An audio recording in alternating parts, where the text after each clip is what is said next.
안녕하세요, 여러분. 오늘은 출애굽기 25장부터 31장까지 하나님께서 모세에게 주신 성막 건설 지침에 대해 함께 나누어 보겠습니다. 혹시 지금 여러분의 마음이 성막처럼 질서 있고 평안한가요? 아니면 마치 무너진 건물처럼 어수선하고 불안하신가요? 50대, 60대가 되면서 건강 문제로 몸이 예전 같지 않아 근심이 많아지거나 경제적 불안으로 밤잠을 설치거나 자녀들과의 갈등으로 마음의 평화가 없으신 분들이 많을 것입니다. 오늘 우리가 함께 살펴볼 성막 이야기는 단순히 고대 이스라엘의 종교 건물에 관한 이야기가 아닙니다. 우리 마음 안에 하나님의 거룩한 거처를 어떻게 만들어갈 것인가에 대한 실용적인 지침입니다. 어수선한 마음을 어떻게 정리하고 불안한 감정을 어떻게 다스리며 가족 관계를 어떻게 회복할 것인가에 대한 구체적인 해답을 찾을 수 있을 것입니다. 출애굽기 25장을 보면 하나님께서 모세에게 이렇게 말씀하셨습니다. 내가 그들 중에 거할 성소를 그들이 나를 위하여 짓되 물은 내가 내게 보이는 대로 성막의 양식과 그 모든 기구의 양식을 따라 지을지니라. 하나님께서는 이스라엘 백성들 가운데 거하시기를 원하셨습니다. 멀리 떨어져 계시는 하나님이 아니라 바로 그들의 일상 속에서 함께 하시는 하나님이 되고 싶으셨던 것입니다. 이것이 바로 우리가 오늘 깊이 생각해 봐야 할 포인트입니다. 하나님께서는 우리의 마음 속에도 거하시기를 원하십니다. 특히 지금 어려운 시기를 보내고 계신 분들, 건강이 나빠져서 불안하신 분들, 자녀 문제로 고민이 많으신 분들의 마음 안에 평안의 성전을 세우고 싶어 하십니다. 하지만 성막을 짓는 것은 아무나 할 수 있는 일이 아니었습니다. 하나님께서 직접 설계하시고 재료를 지정하시고 세세한 치수까지 정해주셨습니다. 이것은 우리 마음의 성전을 세우는 것도 마찬가지라는 뜻입니다. 우리 방식대로가 아니라 하나님의 방식대로 해야 한다는 것입니다. 먼저 성막의 재료부터 살펴보겠습니다. 너는 이스라엘 자손에게 명령하여 내게 헌물을 가져오게 하되 기쁜 마음으로 내는 자에게서 내게 드리는 헌물을 받을지니라. 헌물의 종류가 나옵니다. 금과 은과 놋과 청색, 자색, 홍색 실과 가는 배실과 염소털과 기름과 향료와 호마노와 에봇과 흉패에 물릴 보석이니라. 이 모든 재료들이 각각 의미가 있습니다. 금은 하나님의 신성을, 은은 구속을, 놋은 심판을 상징합니다. 청색은 하늘을, 자색은 왕권을, 홍색은 희생을 나타냅니다. 우리 마음의 성전을 세울 때도 마찬가지입니다. 순금 같은 순수한 마음, 은처럼 정결한 생각, 하늘을 바라보는 소망, 왕이신 하나님께 드리는 경배, 자신을 희생하는 사랑. 이런 것들이 필요합니다. 특히 기쁜 마음으로 내는 자에게서 헌물을 받으라고 하신 점에 주목해야 합니다. 억지로 내는 것이 아니라 기쁜 마음으로 드리는 것이어야 한다는 뜻입니다. 건강 염려로 마음이 불안하신 분들, 경제적 문제로 걱정이 많으신 분들께 말씀드리고 싶습니다. 하나님께 우리의 걱정과 불안을 억지로 내려놓으려고 하지 마세요. 기쁜 마음으로, 감사하는 마음으로 맡겨드리는 것이 중요합니다. 하나님, 제가 걱정해봐야 소용없으니 주님께 맡겨드리겠습니다 라는 마음이 아니라 하나님께서 저보다 더 잘 아시고 돌봐주실 것을 믿으니 감사함으로 맡겨드립니다 라는 마음이어야 합니다. 성막의 중심에는 언약궤가 있었습니다. 그들은 조각목으로 궤를 짓되 순금으로 안팎을 싸고 속죄소를 순금으로 만들되 그룹 둘을 속죄소 양쪽 끝에 만들되 언약궤는 하나님의 임재를 상징합니다. 그 안에는 십계명이 새겨진 돌판과 만나와 아론의 쌍난 지팡이가 들어 있었습니다. 이것들은 각각 하나님의 말씀, 하나님의 공급하심, 하나님의 권위를 나타냅니다. 우리 마음의 중심에도 이런 것들이 있어야 합니다. 하나님의 말씀에 대한 순종, 하나님의 공급하심에 대한 신뢰, 하나님의 권위에 대한 인정. 이것들이 우리 마음의 가장 깊은 곳에 자리 잡고 있을 때 진정한 평안을 누릴 수 있습니다. 혹시 지금 자녀들과의 관계가 어려우신가요? 성인이 된 자녀가 결혼도 안 하고 취업도 안 되어서 걱정이신가요? 아니면 며느리나 사위와의 관계가 어색해서 고민이신가요? 그럴 때 우리 마음의 중심에 무엇이 있는지 점검해 봐야 합니다. 내 기대, 내 계획, 내 욕심이 중심에 있다면 계속 갈등이 생길 수밖에 없습니다. 하지만 하나님의 뜻, 하나님의 때, 하나님의 계획이 중심에 있다면 마음에 평안이 옵니다. 하나님께서 우리 자녀들의 인생도 계획하고 계시겠지라는 믿음으로 기다릴 수 있게 됩니다. 다음으로 떡상에 대해 살펴보겠습니다. 너는 조각목으로 상을 만들 때 순금으로 싸고 상 위에 진설병을 두어 항상 내 앞에 있게 할지니라. 진설병은 12개의 떡으로 이스라엘 12지파를 상징했습니다. 항상 하나님 앞에 놓여 있어서 하나님께서 당신의 백성들을 항상 기억하고 계신다는 의미였습니다. 우리 마음의 성전에도 이런 진설병이 있어야 합니다. 가족들을 위한 기도, 사랑하는 사람들을 위한 간구. 이것들을 항상 하나님 앞에 올려드리는 것입니다.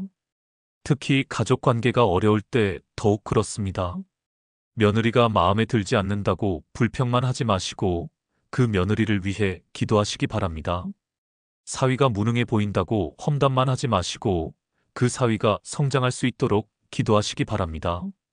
우리가 가족들을 하나님 앞에 올려드릴 때 하나님께서 그들을 변화시켜 주실 뿐만 아니라 우리 마음도 변화시켜 주십니다. 비난과 원망이 아니라 사랑과 이해의 마음을 주십니다. 등대에 대한 말씀도 의미 깊습니다. 너는 순금으로 등대를 쳐서 만들 때 가지 6을 등대 곁에서 나오게 하되 등잔 7을 만들어 그 위에 두어 앞을 비추게 하고 등대는 빛을 상징합니다. 어둠 속에서 길을 밝혀주는 역할을 합니다. 7개의 등잔이 계속 켜져 있어야 했습니다. 우리 마음의 성전에도 이런 등불이 있어야 합니다. 희망의 빛, 믿음의 빛, 사랑의 빛. 이런 빛들이 꺼지지 않고 계속 타오르고 있어야 합니다. 건강에 문제가 생겨서 우울하신 분들께 말씀드리고 싶습니다. 병원에서 안 좋은 소식을 들었을 때, 검사 결과가 예상보다 나쁠 때, 그럴 때일수록 마음의 등불을 켜두시기 바랍니다. 하나님께서 함께 하시니까 괜찮을 거야. 이 병도 하나님의 계획 안에 있어. 하나님께서 최선의 길로 인도해 주실 거야 라는 희망의 등불을 꺼뜨리지 마시기 바랍니다. 경제적으로 어려우신 분들도 마찬가지입니다. 은행 잔고를 보면서 절망하지 마시고 일자리가 없어서 포기하지 마시고 마음의 등불을 켜두시기 바랍니다.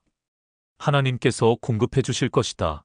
하나님께서는 나를 포기하지 않으신다는 믿음의 등불을 밝혀두시기 바랍니다. 성막을 덮는 휘장들도 중요한 의미가 있습니다. 너는 성막을 10폭의 휘장으로 만들되 가늘게 꼰 배실과 청색 자색, 홍색 실로 그룹을 정교하게 수놓아 만들지니라. 4겹의 덮개가 있었습니다.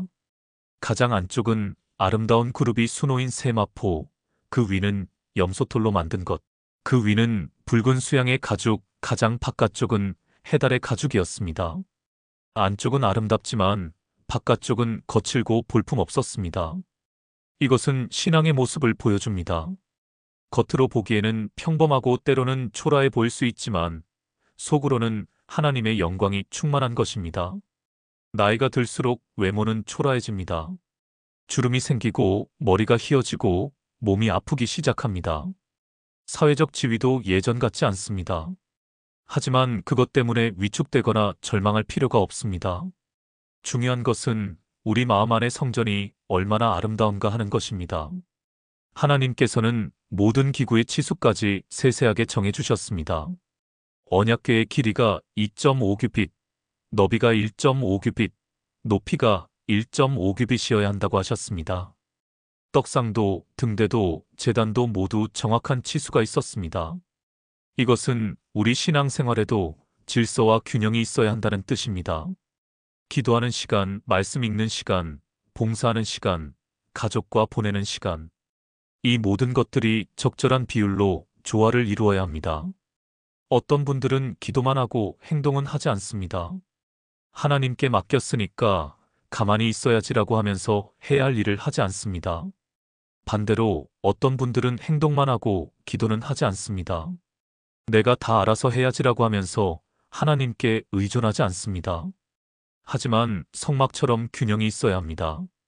기도도 하고 행동도 하고 믿음도 갖고 지혜도 사용하고 하나님께 의존하면서도 우리가 할 일은 최선을 다하는 것입니다. 성막을 짓는 일꾼들에 대한 말씀도 중요합니다. 여호와께서 모세에게 말씀하여 이르시되 내가 유다 지파 훌의 손자여 우리의 아들인 브살레를 지명하여 부르고 하나님의 영을 그에게 충만하게 하여 지혜와 총명과 지식과 여러 가지 재주를 갖추게 하고 하나님께서는 브살렐과 오홀리압을 세우셔서 성막 건설을 맡기셨습니다. 그들에게 특별한 기능과 재주를 주셨습니다. 하지만 그것만이 아니라 하나님의 영을 충만하게 하셨다고 했습니다. 기술만 있으면 되는 것이 아니라 하나님의 영이 함께 해야 한다는 뜻입니다. 우리가 마음의 성전을 세울 때도 마찬가지입니다. 우리의 노력만으로는 안 되고 하나님의 영이 함께 하셔야 합니다. 가족 관계를 회복하려고 할 때도 그렇습니다. 내 지혜와 노력만으로는 한계가 있습니다. 하나님의 영이 역사하셔야 마음이 돌아서고 관계가 회복됩니다. 그래서 기도가 중요한 것입니다. 건강을 회복하려고 할 때도 마찬가지입니다. 의사의 치료와 약물 치료도 중요하지만 하나님의 치유하시는 능력이 함께 해야 합니다. 몸의 치료뿐만 아니라 마음의 평안도 필요하기 때문입니다. 안식일에 대한 말씀으로 성막 건설 지침이 끝납니다. 너희는 나의 안식일을 지키라. 이는 나와 너희 사이에 너희 대대로 표징이니 나는 너희를 거룩하게 하는 여호와인 줄 너희가 알게 함이라. 성막을 짓는 것도 중요하지만 안식일은 지켜야 한다는 것입니다. 아무리 거룩한 일이라도 쉼이 없으면 안 된다는 뜻입니다. 현대인들, 특히 중년층들이 가장 소홀히 하는 것이 바로 이 안식입니다. 건강 걱정, 경제 걱정, 자녀 걱정, 끊임없이 걱정하고 계획하고 노력합니다. 하지만 하나님께서는 쉬라고 하십니다. 진정한 안식은 단순히 몸을 쉬는 것이 아닙니다. 마음을 쉬게 하는 것입니다. 걱정을 내려놓고 염려를 그치고 하나님께 맡기는 것입니다. 오늘 이 말씀을 통해 우리가 배워야 할 교훈들을 정리해 보겠습니다. 첫째, 우리 마음 안에 하나님의 성전을 세워야 합니다. 성막은 외적인 건물이었지만 신약 시대인 지금은 우리 마음이 하나님의 성전입니다. 우리 마음을 거룩하고 질서 있게 만들어야 합니다. 둘째, 모든 것을 하나님의 방식대로 해야 합니다. 성막의 재료부터 치수까지 모든 것이 하나님께서 정해주신 대로였습니다. 우리의 생각과 계획이 아니라 하나님의 뜻을 구해야 합니다. 셋째, 기쁜 마음으로 드려야 합니다. 억지로 헌물을 내는 것이 아니라 기쁜 마음으로 드리듯이 우리의 걱정과 염려도 기쁜 마음으로 하나님께 맡겨야 합니다. 넷째, 균형 잡힌 신앙생활을 해야 합니다. 성막의 모든 기구들이 정확한 치수와 비율로 만들어졌듯이 우리의 신앙생활도 기도와 행동, 믿음과 지혜가 균형을 이루어야 합니다. 다섯째, 안식이 필요합니다. 아무리 거룩한 일이라도 쉼이 있어야 합니다. 끊임없는 걱정과 염려를 그치고 하나님 안에서 참된 안식을 누려야 합니다. 오늘 이 말씀을 듣고 계시는 여러분께 말씀드리고 싶습니다. 혹시 지금 건강 문제로 마음이 어수선하신가요? 병원 검사 결과가 나올 때까지 불안해서 잠 못 이루고 계신가요? 여러분의 마음 안에 평안의 성전을 세우시기 바랍니다. 하나님께서 함께 하신다는 믿음의 등불을 켜두시고 치료의 과정도 하나님께 맡겨드리시기 바랍니다. 혹시 경제적 문제로 근심이 많으신가요? 노후 자금이 부족해서 걱정되시나요? 자녀들 뒷바라지 때문에 부담이 크신가요?